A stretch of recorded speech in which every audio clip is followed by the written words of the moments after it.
Hi, I'm Kara Savio, and I had a chance to catch up with Charles D'Angelo, weight loss coach and author of the new book, Think and Grow Thin, to find out where all of his passion comes from.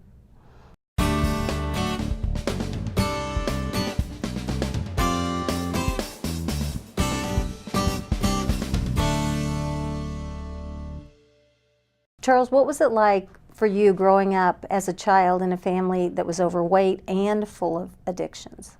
Growing up in a family that was filled with addiction on my mother's side, being those that had alcoholic problems. My father's side, of course, struggled with the issues of obesity and their comorbidities, hypertension, diabetes, abnormal lipid levels, cholesterol problems. I didn't have anywhere to turn to say, well, what should I be doing? So it was very, very difficult growing up with that. It was frightful, in fact, and I certainly, at that young of an age, wanted to live to see my high school graduation, but I felt so desperate I didn't know what to do. You know, that's such a bad age to, not have anybody there for you, because when you're young like that, you're developing, and that's when you need support the most. Food was my best friend as a young person. I would curl up in front of the TV, in front of a cartoon show, or in front of Pee-wee's Playhouse, and have my box of Little Debbie snacks, or my Ho-Hos, and a big glass of milk. Or I would come home and I would have 4 Pop-Tarts and a glass of milk.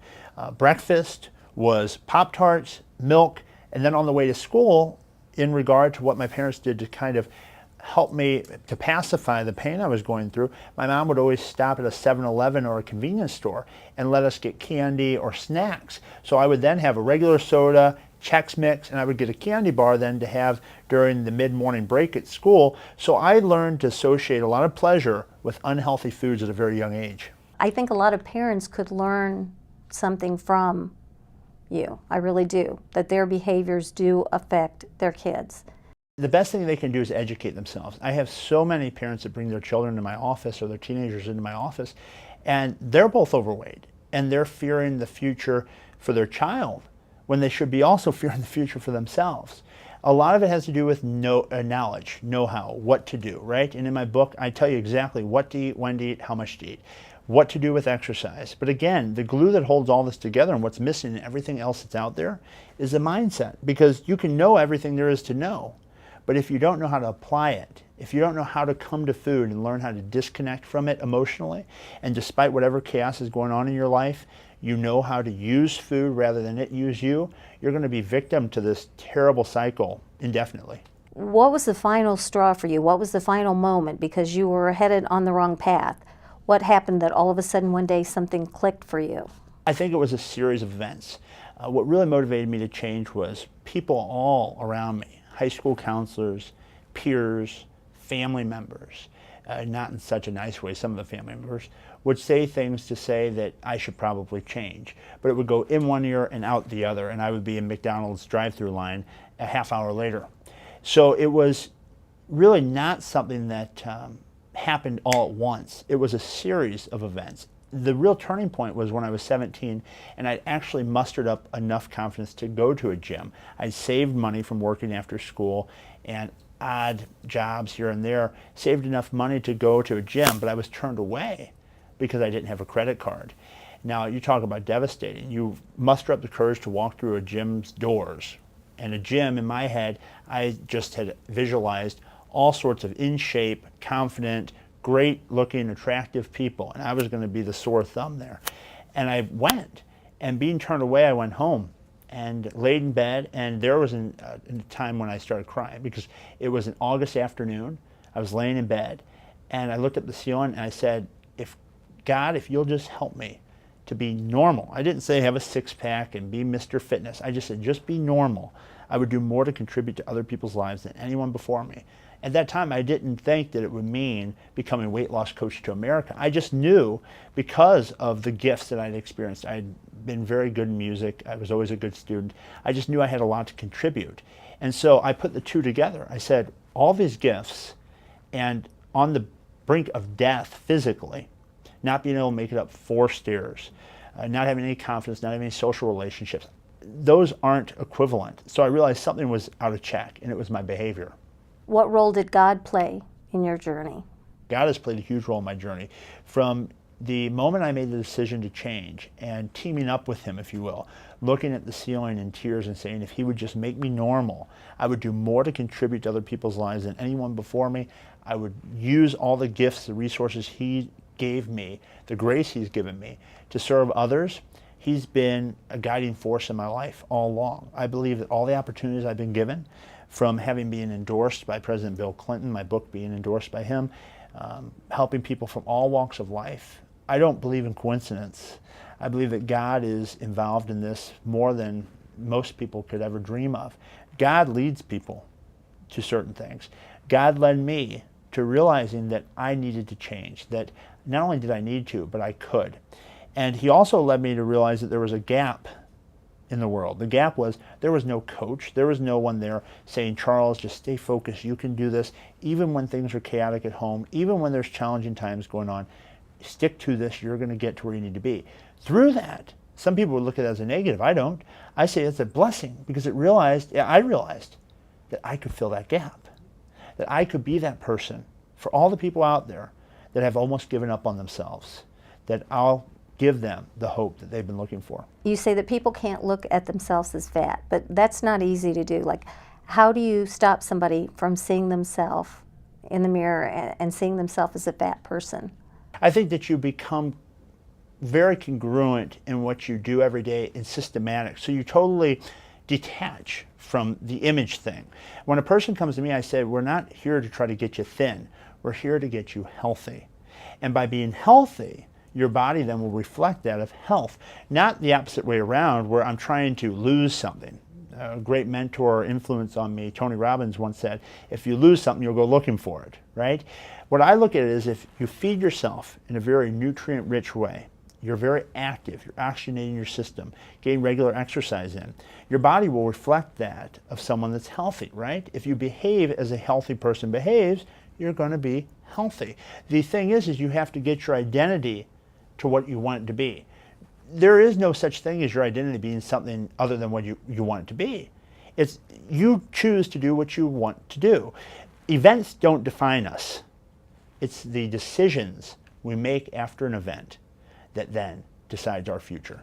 What made you decide to commit to being a weight loss coach and helping the world?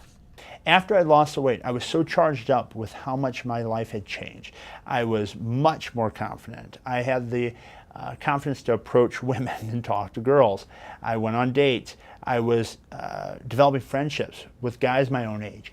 Everything was just spectacular. I mean, it was just like I'd come alive, like I'd been reborn or something. And I figured, I looked around and I saw all these people that are suffering needlessly. This isn't that hard. This isn't rocket science. It's very simple. Here's what you do. Here's when you do it. Here's how to do it. And you hold yourself accountable, whether it is coming to see me personally or if you choose just to engage in the book and follow the program in there. But you need to make sure that you make the commitment to adhere to it. Without that, it's not going to make any difference. And no one can make you do anything. You have to decide, after whatever's happened in your life, that you're ready to put the past behind you. You're ready to forgive those that you feel have wronged you. You're ready to forgive yourself if you're 45, 50 years old and you've been overweight all your life. Being down on yourself isn't going to get you anywhere. Okay, wake up, take action now, and make the second half of your life the best half of your life. You've transformed so many people and you still see clients, but you felt there was a need to get that message out, a broader need. Is that why you decided to write the book? I still take clients. I have every client or every person, potential client, that calls into my office come in for an interview with me one-on-one first, because not everyone's a good fit. Not everyone's ready to take responsibility for this and make the commitment to do exactly what I need them to do. One of the reasons I wrote the book is there's such a huge demand on my time, and there's only one of me. So I wrote the book. I put the exact method that I would use with the mindset, with the foods, and with the exercise, so that if a person doesn't have the opportunity, if it has something to do with their financial situation or their location, they're not able to come into St. Louis to see me, or they don't live in St. Louis, they have access to my exact step-by-step guide to really get the life that they deserve to have. I've been told by some of your success stories that the reason they were able to be successful was because you've made it so simple and easy. You took away a lot of the choices. I tell you exactly what to do, when to do it, how to do it, most importantly. Again, there's no lack of here's a good food program. There's no lack of here's a good exercise routine. But what's been missing, everything else that's out there, is this piece, the glue that holds it all together, the control center, if you will. How to disconnect from food and how to reconnect. How I do that with a person is we set up a very structured, systematic set of foods where we eliminate all variety. So there's no choice anymore. At this point, they are going to do the same exact set of foods day in, day out for 14 days at a time. So that allows for them to totally forget about food. The decision gets made the moment they buy the book. They buy the book, they circle the foods they want in that program, they know what the exercise is, they're reading the book to learn how to recondition their mindset about it, and that's it. It becomes as basic as hygiene. So that every 2 weeks, they make changes. So every 2 weeks, we may make a change to lunch, or we may increase the cardio ever so slightly. So that way, your body really never has a chance to adapt. You're always making changes so that your body has to grow, has to use more energy, ultimately, and you get the body that you've long desired. How is it that you get people to disconnect from food that have been so attached all their lives? It's ingrained in them. You know, once you get the book, here's your menu plan. Week 1, week 2. Here are the options you have: breakfast, snack, lunch, snack, dinner, snack. In each meal slot, you have 2 or 3 options. Now, you keep the option that you choose for 14 days. So it's not you do option 1 today, option 2 tomorrow. No. If you want to do a protein shake, you circle that, and you do that every day for breakfast for the program. That will allow for you to totally disconnect from food, where no longer do you have to think about it. No longer is it, do I want to go to St. Louis Bread Company, or do I want to go to McDonald's today, or do I want to make breakfast today, or do I want to have this cereal today? The decision's made. You've committed. You're going to hold yourself to that. In a very short time, you're going to experience dramatic results from that decision. And that is what brings about the mental change. The mechanics behind it help to bring about that mental change. Charles, like say someone's doing really good with the program and then they lose a loved one or they lose their job. I mean, how do you help them deal with that? Life is always going to present opportunities to be detracted, taken off course. This program serves as an anchor for people so that rather than it being a stressful thing, something that adds to the complications that an everyday life presents, it serves as an anchor of certainty. You do what this program says, when it says it, how it says it, the program I've designed here, learning how to condition your mind, do the exercise, and adhere to the food program, and that will give you control rather than you feeling that it's another thing you can't control. And control gives you that self-confidence. And from that control, from that certainty then, you know when you're doing what you know you should be doing, you're bringing about the results that you deserve and that you've long desired. So that then leads to self-confidence, which leads to taking more action in life, applying to jobs you may not have applied for before, going up and approaching someone that you never had the confidence to approach as far as wanting to date or to ask out. So all sorts of new opportunities come out from this one decision. Again, an event doesn't determine what's going to come about in our life. The decision we make after the event is what determines it. How many people altogether do you think you've helped? I'd say 2001, the one being me, myself. I'd say at least 2001. I haven't kept a running total. And you've had people lose as much as, what, 200 and some pounds? Buzz Brown, who was profiled, has lost now nearly 250 pounds. And more importantly than that, he's kept it off. So it shows that it doesn't matter what the number is as far as how much weight you need to lose. If you're ready to take responsibility, if you're ready to own up, to take charge of your life and decide that the events that have occurred in your life are not going to dictate your future, but rather your decisions will, you can make the decision to engage in this program and forever change your life. It has to make you feel good to know that you have saved some of these people's lives. You've dealt with people that have been suicidal. I've faced the pain that all these folks that have come to me for my help have faced. I've seen darkness eye to eye, okay? And I know how difficult, how challenging that can be, and how easy it can be to want to give up. And if my book saves one life, then I did everything that I possibly could do for other people. What's been the most amazing thing for you throughout your whole journey? The most important and amazing thing I would say is knowing now that without being physically present, everything that I've developed, this system, this program, can save someone's life, literally. I was reading reviews recently on Amazon. A woman said that she was able to eliminate or cut down her blood sugar medication, along with her husband too, who's following along with the book. So knowing that while I'm sleeping, someone's going to a bookstore somewhere and picking up the book and following what I've developed, and their life is going to be better for that, that makes my world. That's my whole purpose.